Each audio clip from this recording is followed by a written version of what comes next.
Assalamualaikum warahmatullahi wabarakatuh. Selamat pagi, selamat siang, selamat sore, dan selamat malam. Selamat datang di mata kuliah Arsitektur Kawasan Pesisir. Di pertemuan kali ini, kita akan sedikit membahas tentang Waterfront City, di mana materi ini disusun oleh Ibu Muklis Safia. Namun, pada video ajarnya akan dijelaskan oleh saya. Apa itu Waterfront City? Jadi, kalau kita translate dari kata-katanya, misalkan water itu air, front itu depan atau berhadapan, city itu kota. Sehingga dari translate masing-masing kata itu kita dapati kata kunci atau keywords gitu ya, itu ada air, kemudian berhadapan dengan kota. Jadi, kota yang berhadapan atau menghadap ke air, seperti itu. Apa saja? Bisa saja air-airnya ini konteksnya bisa laut, sungai, atau danau gitu. Konsep pengembangan daerah tepian air, baik itu tepi pantai, sungai, ataupun danau, itu adalah konsep dari Waterfront City. Jadi, Waterfront City ini adalah sebuah konsep untuk mengembangkan kawasan atau daerah-daerah yang berada berdekatan dengan air. Secara harfiah adalah daerah tepi laut, bagian kota yang berbatasan dengan air, daerah pelabuhan. Nah, ini menurut Eccles. Kemudian apa saja atau apa itu waterfront development? Nah, ini adalah suatu proses pembangunan yang memiliki kontak visual dan fisik dengan air. Jadi tidak hanya yang bisa melihat air saja ataupun yang bisa menyentuh air saja, tapi bisa jadi dua-duanya ini sudah termasuk ke dalam konsep pengembangan waterfront city. Pengembangan wilayah perkotaan yang secara fisik alamnya berada dekat dengan air, di mana bentuk pengembangan pembangunan wajah kota berorientasi ke perairan. Nah, contohnya seperti ini. Kemudian beberapa kota bandar di Amerika mengalami proses pengkumuhan yang mengkhawatirkan. Salah satunya kota Baltimore dengan dukungan pemerintah setempat, akhirnya Baltimore pulih dengan resesi ekonomi. Nah, selanjutnya dari kota inilah konsep pembangunan kota pantai atau pesisir itu dilahirkan. Jadi, bermulanya itu dari konsep urban visioner Amerika James Ross pada tahun 1970-an, seperti itu. Apa saja manfaat dari waterfront city ini? Yang pertama, bisa mengatasi banjir di bantaran sungai, misalnya dengan adanya pembangunan kanal. Kemudian sebagai fungsi pariwisata juga, dan pembangunan ekonomi yang berkelanjutan. Apa saja sih kriteria waterfront city? Nah, kriteria waterfront city itu berlokasi dan berada di tepi suatu wilayah perairan besar. Bisa jadi laut, bisa jadi danau, sungai, dan lain sebagainya. Biasanya merupakan area pelabuhan, perdagangan, pemukiman, ataupun juga pariwisata.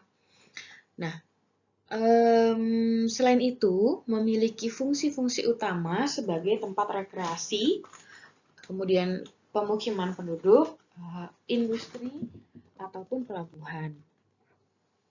Dominan dengan pemandangan dan orientasi ke arah perairan. Selanjutnya, pembangunannya dilakukan ke arah vertikal horizontal. Nah, ini ada beberapa klasifikasi waterfront berdasarkan aktivitasnya. Ini menurut Brand, teorinya dari tahun 1994. Yang pertama ada cultural waterfront.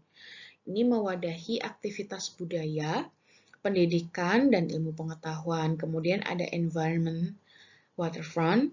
yaitu pengembangan bertumpu pada usaha peningkatan kualitas lingkungan yang mengalami degradasi, memanfaatkan potensi dari keaslian lingkungan yang tumbuh secara alami.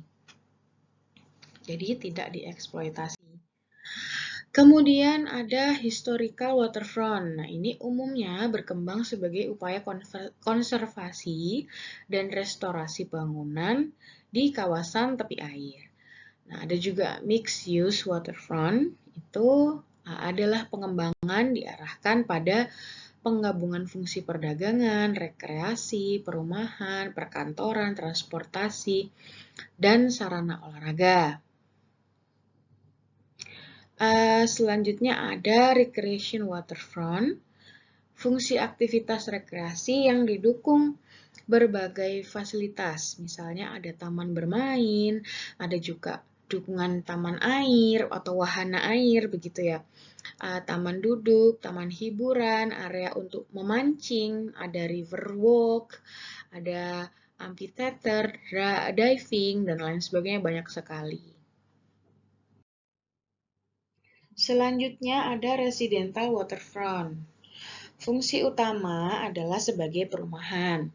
Nah, fasilitasnya berupa kampung nelayan, apartemen, townhouse, flat, row house, rumah pantai, kemudian villa rekreasi, dan kesehatan.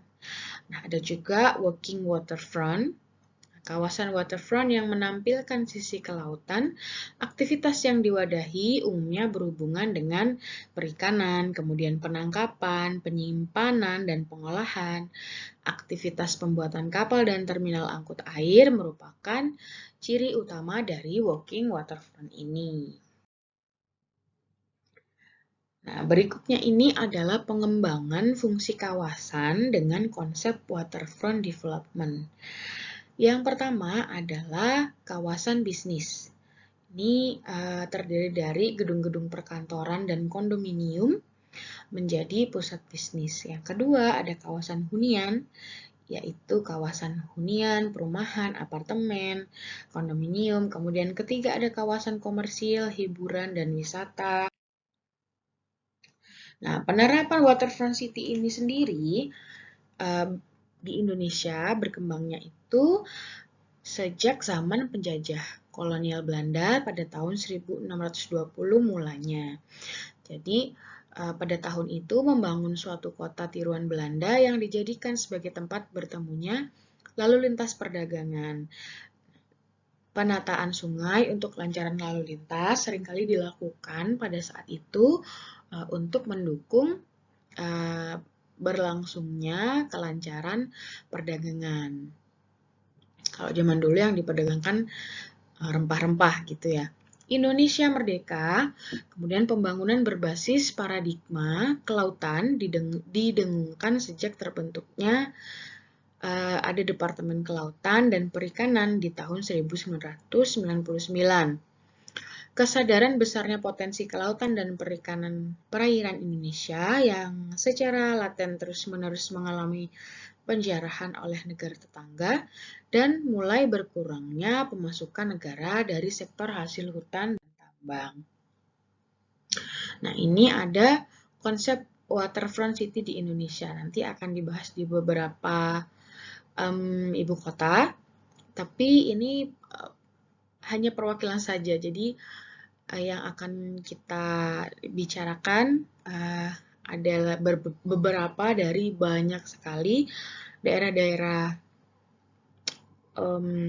yang telah mengimplementasikan konsep waterfront city ini di Indonesia.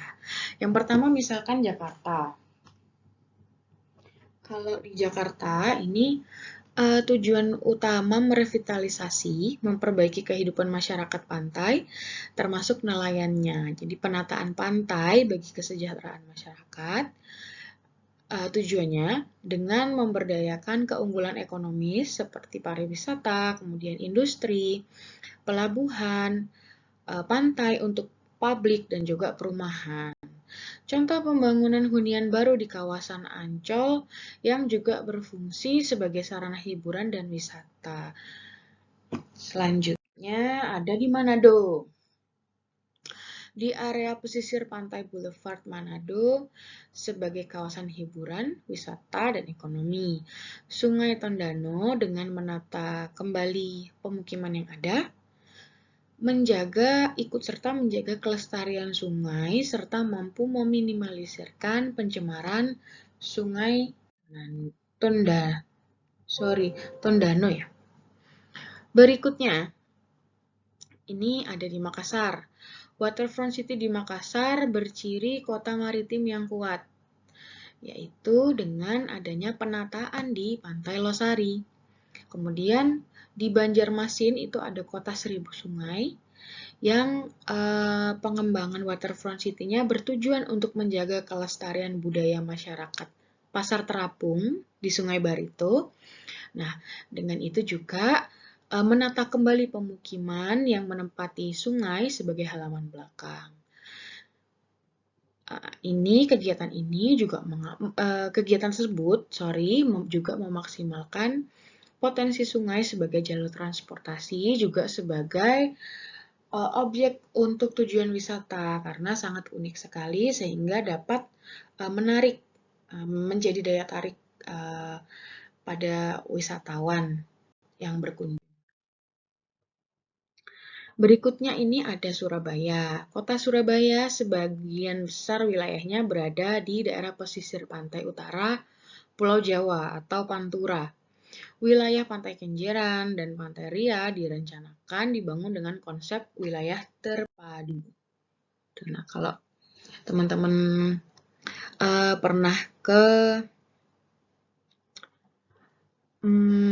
salah satu mall yang ada di Surabaya, yang Delta Plaza kalau nggak salah namanya, yang di sebelahnya ini ada museum kapal selam. Nah, letaknya berada di tepi sungai. Nah, di tepian sungai ini akhirnya dibuatlah konsep pengembangan Waterfront City dengan ada skate park. Jadi, bisa menarik minat wisatawan untuk berkunjung. Pembangunan Teluk Lamong sebagai pengembangan pelabuhan Tanjung Perak untuk mengantisipasi terjadinya overload. Lamong Bay Port akan dibangun dengan menggunakan konsep pelabuhan modern yang mengacu pada pelabuhan modern yang ada di Jepang. Lamong Bay akan dikembangkan sebagai kawasan pergudangan, industri, dan juga pariwisata. Nah, ini tujuannya adalah mengembalikan jati diri Surabaya Waterfront City sebagai kota maritim dan mampu bersaing dengan pelabuhan Singapore Port Authority atau Tanjung Lepas yang ada di Malaysia. Nah, ini ada Monumen Jales Vivajayamahi. Ini adalah foto dokumentasi Tanjung Perak, yaitu salah satu pelabuhan internasional terbesar untuk peti kemas yang juga merupakan markas TNI Angkatan Laut yang ada di Surabaya. Kiranya cukup sekian materi yang dapat saya sampaikan terkait Waterfront City. Semoga bermanfaat bagi teman-teman yang sudah nonton dan terima kasih sudah menyempatkan waktunya. Sekian materi kali ini saya akhiri. Wassalamualaikum warahmatullahi wabarakatuh.